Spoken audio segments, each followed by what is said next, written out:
आज मैं एक वीरांगना की गाथा गाने जा रहा हूँ। आज मैं रानी लक्ष्मीबाई की कहानी सुनाने जा रहा हूँ। 19 नवंबर 1828 को जन्मी एक बालिका थी। वो साक्षात कालिका, माँ की ममता से थी वंचित, पिता के प्रेम से थी वो सिंचित। नाम दिया था मणिकर्णिका, थी वो बिल्कुल श्वेतवर्णिका। देखभाल को घर पर कोई नहीं, फिर भी वो बच्ची रोई नहीं। पिता की डांट ने नहीं रुलाया, सबने प्यार से मनु बुलाया।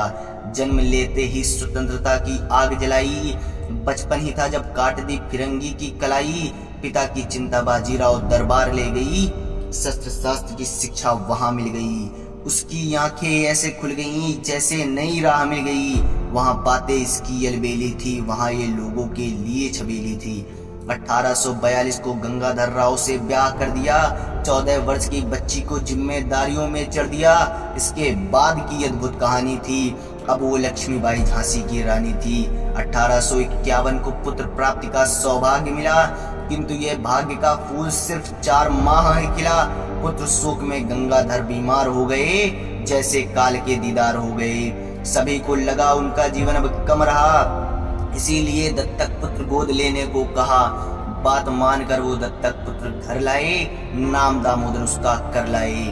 फिर भी शायद ईश्वर इनसे रूठा था। 21 नवंबर 1853 को इसीलिए इनका साथ गंगाधर से सदैव के लिए छूटा था। मौका देख डलहौजी ने चाल चली, वो काफी बलवान चली। डॉक्ट्रिन ऑफ लैप्स के नियम दिखाकर, दामोदर को दत्तक पुत्र बताकर राज्य हड़प की नीति बनाई और ऊपर से झांसी के प्रति सहानुभूति जताई। प्रथम आक्रमण ह्यूरोज से कराया, रानी ने धड़ से सबके मुंड उड़ाया। फिर भी ह्यूरोज भाग निकला, रोना उसका राग निकला। कुछ दिन माहौल शांत था, महल में एकांत था, लेकिन फिर ह्यूरोज वापस आया, साथ अपने भारी सेना लाया। इधर दुल्हाजू परी अली आस्तीन के सांप थे, अंग्रेजी सेना देख कांपते। उन्होंने अंग्रेजों से हाथ मिलाया, महल के सारे भेद बताया। मुख्य द्वार खोल दिया, खुद को पैसों में तोल दिया।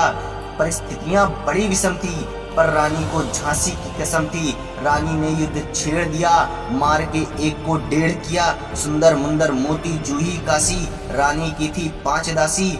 सब में युद्ध की कला थी, वे सभी अबला थी। उन्होंने युद्ध में अपना जौहर दिखाया, अंत में वीर गति को पाया। रघुराज राव जसवंत सिंह 2 सेनापति थे, रानी के प्रति कर्तव्य रति थे। अंग्रेज थोड़ा भारी पड़ गए, फिर भी न जाने कितने अंग्रेज वहां गड़ गए। रानी ने धैर्य से काम लिया, अपने कदमों को पीछे किया।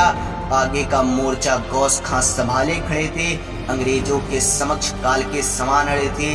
न जाने कितने ही अंग्रेजों को गोलों से उड़ाया, अंत में उन्होंने भी शहादत को पाया। इधर रघुराज राव ने दामोदर को बांध लिया, जसवंत ने सेना पूरी साध लिया। रानी सबके साथ निकल पड़ी, तेजी से ग्वालियर की ओर बढ़ी। लाल कुर्ती सेना उनकी रक्षा कर रही थी, मातृभूमि से प्यार सच्चा कर रही थी।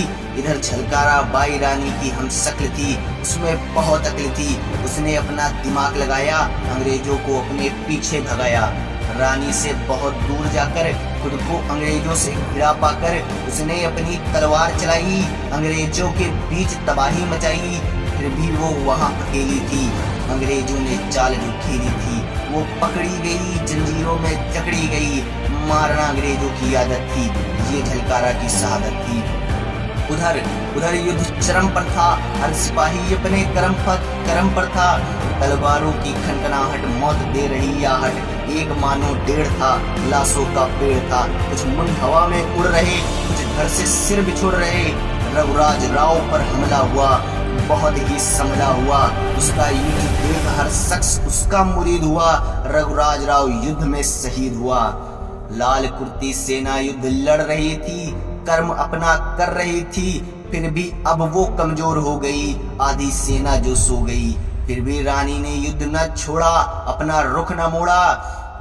अंग्रेज कट रहे थे, सर उनके फट रहे थे। लाठी कड़कड़ा रही थी, बिजली तड़तड़ा रही थी। बाला घोंपा आर पार ले गया वो 3-4 मेघ गड़गड़ा रहे थे। धड़ तड़फड़ा रहे थे रक्त के फव्वारे, मांस के गुब्बारे। सब हो गया लाल लाल जैसे आया अब उनका काल। चेहरे पर लाली थी वो जैसे काली थी, कुछ को काटा कुछ को बांटा, कुछ को मारा चाटे चाटा।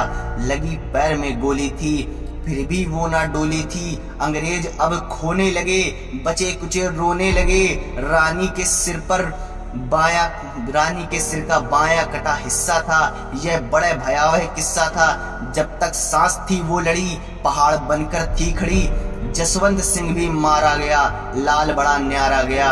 अब बात यहाँ आन की थी, स्त्री के सम्मान की थी। रानी ने अपनी आन बचाई, व्यथा बाबा गंगा दास को बताई। बाबा गंगा दास ने अपनी कुटिया जलाई, उसी को चिता बनाई। पर याद रखना उस दिन वहां जले एक नहीं दो थे। हम क्यों एक शख्स को आज तक रहे खोते। रानी के साथ जला एक शख्स था, वो गुलाम बख्श था। ये 17 जून 1858 के दिन की कहानी थी। उस दिन शहीद हुई झांसी की रानी थी। आज मैं 20वीं सदी का अमन करता हूँ उन सभी वीरों को नमन।